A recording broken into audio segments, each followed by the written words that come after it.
Hello दोस्तों, मेरे channel पे आपका स्वागत है। ये एक और शब्द है जो ज्यादातर लोग गलत बोलते हैं, जैसे एडवर्टीजमेंट। तो चलिए जानते हैं इसकी सही प्रोनाउंसिएशन क्या है।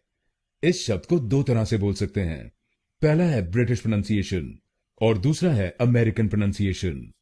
क्योंकि भारत में हम ब्रिटिश प्रोनाउंसिएशन फॉलो करते हैं, तो पहले जानते हैं ब्रिटिश इंग्लिश में इसको कैसे बोलेंगे।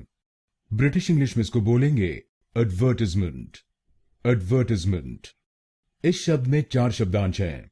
पहला शब्दांश है एडी, दूसरा शब्दांश है वीईआर, तीसरा शब्दांश है टीआईएसई और आखिरी शब्दांश है एनईएनटी।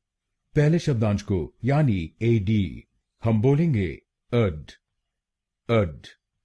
दूसरे शब्दांश को यानी वीईआर हम बोलेंगे व, व। तीसरे शब्दांश को यानी टीआईएसई हम बोलेंगे टिज, टिज। और आखिरी शब्दांश को यानी एमईएनटी हम बोलेंगे मंथ, मंथ। तो बनेगा एडवर्टीजमेंट, एडवर्टीजमेंट। अड व टिज मंथ, अड व टिज मंथ, एडवर्टीजमेंट, एडवर्टीजमेंट। और आपको दूसरे शब्दांश पर यानी वीईआर पर जोर डालना है। Advertisement, advertisement. अब जानते हैं अमेरिकन प्रोनाउंसिएशन। अमेरिकन प्रोनाउंसिएशन में इसको बोलेंगे एडवर्टाइजमेंट। इसमें भी वही चार शब्दांश हैं, लेकिन इनकी प्रोनाउंसिएशन थोड़ी अलग है। इसमें पहले और तीसरे शब्दांश में फर्क है। पहले शब्दांश को यानी एडी हम बोलेंगे एड, एड। दूसरे शब्दांश को यानी वीईआर हम बोलेंगे व, व। तीसरे शब्दांश को यानी टीआईएसई हम बोलेंगे टाइज, टाइज।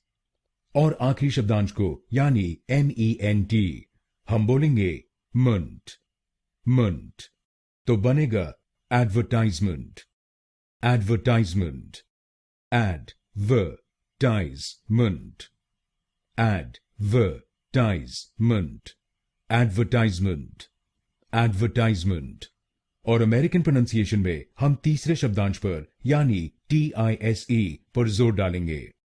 Advertisement, advertisement.